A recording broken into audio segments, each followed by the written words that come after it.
안녕하세요. 함께 토지고수를 형성하는 토지병장입니다. 이번 시간에는 농지에 대해서 한번 조금 얘기해 볼까 합니다.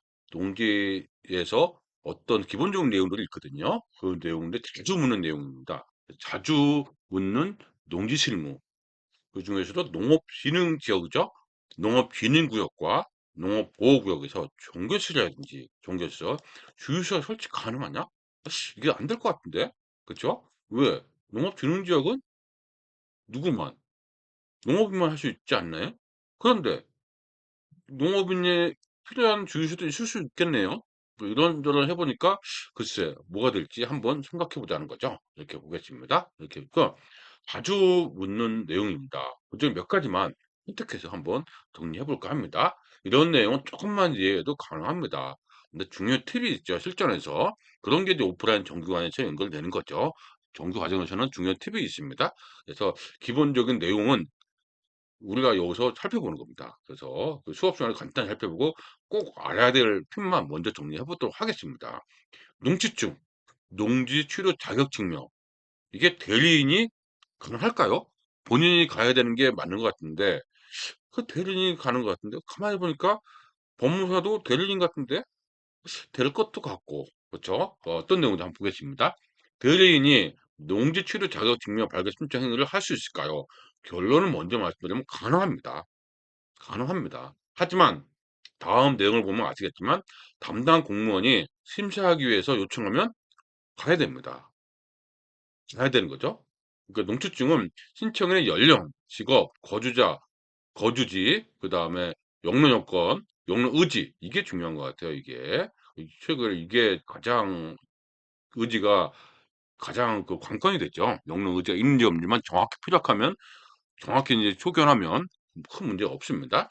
농업 경영 계획서 내용과 실현 가능 여부, 농지 소유 뭐 상한 초과 여부, 초과해서 종합적으로 판단해서 발급하도록 하고 있습니다.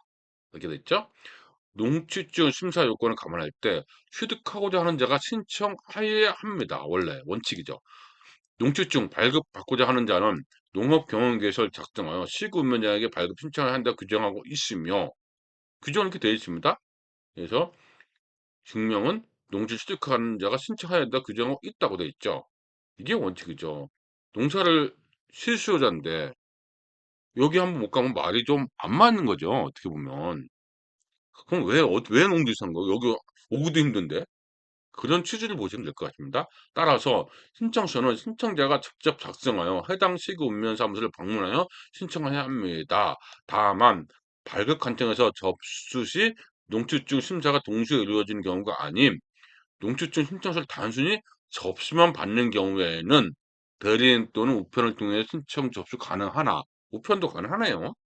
신청인이 제출한 농업경영계획서의 내용 심사와 관련하여 시구위원장이 면담을 요청할 때는 이에 응해야 합니다. 오라면 가야 된다 이 얘기죠. 하는 것이 낫겠죠. 오다 가다 하는 것보다 대부분 오라고 합니다. 뭐 특별한 거 빼고는 연재 시군구 대청이라면은 뭐 농업인이고 그러면은 뭐 될 수도 있겠지만은 첫 농업인은 가는 게 낫습니다. 그죠? 가야 되는 것이 이 얘기입니다. 이렇게 있고요. 농지도 임대가 됩니다. 경자 유전의 원칙이나 보면은 소작 제도를 금지하고 있습니다. 임대차가 안 되는 거죠. 경자 유전 원칙이 뭡니까? 농업인만이 농사를 지어야 된다는 거죠. 하지만 불가피한 경우도 있어야죠. 그렇죠? 예외가 있어야겠죠. 농업 생산성의 제고와 농지의 합리적인 이용을 위해서 불가피한 경우에는 그래서 법률 의학이 정하고 있습니다. 알겠습니다. 그렇죠? 이거 있습니다. 그래서 앞서 이 임대차 사용조차는 앞서 영상으로 제공했습니다. 찾아서 보시면 될 것 같고요. 그래서 어떤 게 있냐면 이렇게 8가지인가요? 이렇게 있습니다. 이 내용이 임대차가 되는 거죠. 어떤 경우가 되냐면 농지법 시행 96년 1월이거든요. 96년 1월 그러니까 95년이죠. 이전부터 소유하고 있는 농지는 농지법 대상이 아니라 이거는 언제든 임대가 가능하죠. 그죠? 임대가 되는 거죠. 이거 소유하고 있던 농지는 있겠고요. 상속으로 증여는 아닙니다. 상속으로 농지를 수익한 자로서 농업 경영을 하지 아니한 자가 소유상을 초과해서 소유하고 농지, 그렇죠? 그다음 초과해서 소유하고 농지. 이거는 뭐합니까? 인용한 자가 초과한 소유 농지는 된다. 그 얘기죠. 농지 전용 허가. 더 이상 농지 아니죠. 맞죠. 영농 여건 이것도 포함되죠. 알겠죠? 그다음 5번을 보니까 질병 이런 건 당연히 되겠죠. 그다음 고령, 은퇴 농가 60세 이상 5년 이상 작용한 거. 그럼 60세 내가 60세 농사 가지고 발효된 건 안 됩니다. 5년 이상은 작용해야 됩니다. 거주수에는 연재 시군 소유 농지만. 그래서 60세 농지이겠고요. 7번이 개정됐죠. 자기의 농업 경영 이용 목적 소유하고 있는 농지를 주말 체험 농을 하려는 데 임대하거나 아니면 농어촌공사, 농지은행에다 임대하는 경우는 됩니다. 대신 이제 뭘로 바뀌었습니까? 3년을 보유하고 그 주말 체험도 3년을 보유한 다음에 주말 체험을 가야지 바로 주말 체험은 안 된다는 얘기입니다.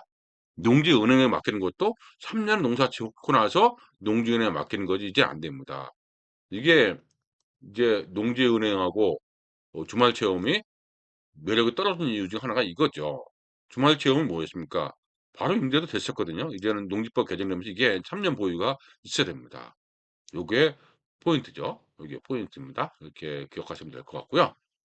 중요한 내용은 참 오프라인에서 강조 많이 하고 있습니다. 엄청 중요한 내용 많습니다. 이렇게 있고 세 번째는 농업기능구역에 김치 가공 공장. 그냥 공장이 아니네. 김치 가공이네요. 그렇죠? 김치 가공이니까 될 것도 같죠? 직접. 농업기능구 농업이니까 김치 가공은 돼야 되겠죠. 근데 한번 보겠습니다. 다음 사항 요건은 모두 갖춘 농산물의 가공 처리 시설은 농진구에서 설치 가능합니다. 모두라는 게 찜찜하네요. 볼게요. 1번에 해보니까 국내에서 생산된 농수산물을 주된 원료, 주된 원료입니다. 주된 원료를 가공하거나 건조, 절단 등 처리를 거쳐 식품을 생산하기 위한 시설일 것. 주된 거. 뭐 예를 들어서 김치다. 그러면 배추는 수입하면 안 되는 거네. 그쵸? 김치니까. 근데 뭐 주된 원료가 아닐 수도 있잖아. 뭐가 있을까요? 뭐 마늘이라든지 뭐 그런 여러 주된 원료 저는 모르겠습니다. 그러니까 주된 원료가 아닌 거 있죠? 배추, 김치라면 주된 원료가 고춧가루는 주된 원료가 되겠네요. 그러니까 아닐 수도 있겠지만은 주된 원료가 될 것 같은데요. 주된 원료. 그러니까 대부분은 뭘로 얘기하는 거예요? 국산으로 된 김치 가공 공장은 되는데 수입을 전체를 다 와서 김치 가공 공장 김치를 만드는 것은 안 된다고 보시는 게 맞죠. 그쵸. 이런 것들이 실전에서는 확인해야 됩니다. 근데 기본적으로 우리는 뭐랍니까? 국산 김치는 되는데 중국산은 안 된다 이 얘기죠. 그렇죠? 그죠? 주된 그러니까 이 김치 가공 공장은 만약에 중국에서 배추를 가져왔어. 주된 원료죠. 그다음에 중국산 김치를 만들었어. 우리나라에서. 그건 된다 안 된다? 이걸로 봤을 때는 안 되는 겁니다. 주된 원료가 국내에 생산된 게 아니잖아요. 그죠? 그런 게 뭐고요. 농업기능구역의 부지 면적이 15,000평방미터 이런 미만 시설 너무 크면 안 되는 거죠. 그다음에 주된 원료 범위 확대 이런 거 그 처리 시설 저 이거 있죠? 그러니까 주된 원료 범위 확대 고춧가루, 쌀, 가공식품, 가공 처리 시설 이거는 되네요. 이거 주된 원료죠. 이런 거는 주된 원료네요. 알겠죠? 이거는 확인해야 됩니다. 매번 확인해야 됩니다. 그래서 이해를 하셔야 됩니다. 국산 배추로 김치를 만들면 된다. 하지만 중국에서 수입해서 배추를 수입해서 김치를 만든다. 안 된다. 그렇게 봐야 되겠죠? 그래서 따라서 국내 생산의 농산물 주된 원료로 하여 김치를 생산하는 공장은 설치할 수 있습니다. 그래서 김치의 주된 원료는 국내산, 양념은 수입산으로 가능합니다. 안 된 것도 있습니다. 수입산. 이거 확인해야 된다는 거. 그 얘기를 보시면 될까요? 이거 알아야 되나요? 그렇죠? 신토부리가 그래서 나온 거죠. 이렇게. 우리네 농지는 우리끼리만 된다. 이 얘기로 봐서야 될 겁니다. 이게 있고요. 그 다음에 농업 비능 지역에 종교시설을 설치할 수 있는지 여부입니다. 비도시 지역을 잡사보면은 교회가 있는 건 많이 보여. 왜 그럴까 생각해 본 적 있나요? 농업 비능구역은 경정리, 용수개발 등 농업 생산 기반 정비 사업이 시행되거나 일정 규모 이상 농도 적달되던 지역이에요. 농업 생산 또는 농지 개량과 직접 관련되지 아니한 행위는 제한적으로 허용하고 있습니다. 그래서 현행 농지법상에서는 안 되는 거죠. 안 되는 겁니다. 여기서 농업진흥구에서는 종교시설은 안 됩니다. 하지만 농업보호구역에서는 건축 시행령, 인에 따라서 근생시설을 해당한 종교 집회장 으로서 해당될 수 있는 바다 면적이 500平方미터 미만, 150평 정도 되죠. 건축물은 범위 내에서 설치를 할 수가 있습니다. 1000제곱미터 미만의 범위 내에서 바다 면적 합계가 이렇게 되어 있습니다. 그러니까 농보구는 되네요.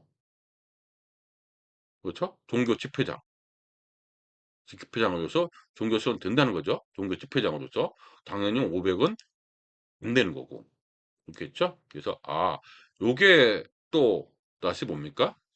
이 농보구에서는 뭐 투자 범위로 하시는 분은 잘 하시더라고요. 이게 그렇습니다. 시행령이 중요합니다. 그래서 정리해 보면은 비도시 지역의 교회 등 종교 시설을 보이면 농보구에 있고 바다 면적 500평방미터 이만구나 150평.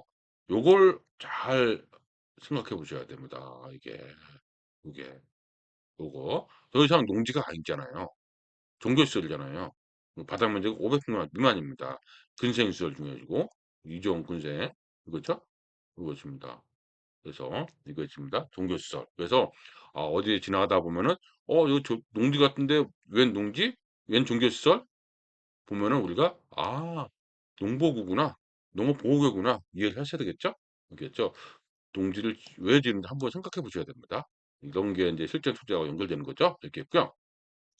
다섯 번째, 2006년 1월 21일 이전에 농보구의 소매점, 전용 허가를 받았어요. 소매점으로. 그럼 이제 주유소를 변경이 가능하냐? 이게 왜 중요할까요? 먼저 소모되면 되는데 주유소로만 바꾸시면 돈이 되니까 생각하겠죠? 한번 보겠습니다. 농지법 부칙에 보면은 농지법 개정 법률 시행일은 2006년 1월 20일 당시 이때는 딱 농업보호구역 안에서 개정 규정에 따라 설치된 제한되는 건축물 공작물 그 밖의 시설에 관하여 관계 법령의 규정에 따라 인가 허가 승인을 받거나 신고한 자가 행정지에 대해서는 종전의 규정에 따른다고 되어 있습니다. 이 조처는 종전의 규정에 따라 설치된 시설에 대해서는 적용하는 것이 아니라 설치자의 설치자. 그러니까 설치는 누구예요? 사람이죠. 사람에 따라서 설치했을 거 아닙니까? 이게 설치자에 대해서 적용한다. 이 얘기입니다. 따라서 종전의 규정에 따라 인가 허가 승인을 받거나 신고한 자가 그 인가 허가 등의 승인을 신청을 한 자에게 그러니까 신청을 한 자는 종전에 허용했던 것은 변경은 가능합니다. 그러니까 사람이 바뀌면 안 되는데 그전 사람은 되는 거죠. 이런 게 어렵죠. 이런 거 어렵죠. 제가 이 어려운 내용을 왜 했을까요? 이렇게 그 시점에 따라서 농지법이 개정되고 안 되고 그 시점에 따라서 해석을 달리할 수 있겠구나 하는 것이 먼저 알아야 되겠죠. 그 예전에 됐던 사람은 안 된다. 알겠죠? 그래서 법률이 어려운 것이 어떤 때는 해당되고 어떤 때는 안 되는 거예요. 이런 게 우리가 늘 헷갈리는 거 아닙니까? 그래서 너무 제가 강조하고 있습니다. 뭐라고 할까요? 지식으로 접근하지 말자고. 지식이 뭡니까? 암기. 암기로 접근하는 것이죠. 이런 걸 자꾸 접근하면 우리가 포화가 되죠. 머리가 포화가 돼서 나중에는 무슨 말인지 모릅니다. 그때그때 뭐 합니까? 이런 개념이 있었구나. 연도를 기억할 필요 없습니다. 연도를 기억하지 말자고요. 뭘 기억합니까? 그 당시 허가 신청한 자가 용도 변경을 할 때는 가능할 수도 있네. 요것만 기억하시면 되죠. 그리고 진짜로 이렇게 나타나면 어떻게 해결할 것인지 그걸 연구하면 되겠죠? 알겠습니다. 같은 내용에 따라서도 법률 시행에 따라서 다릅니다.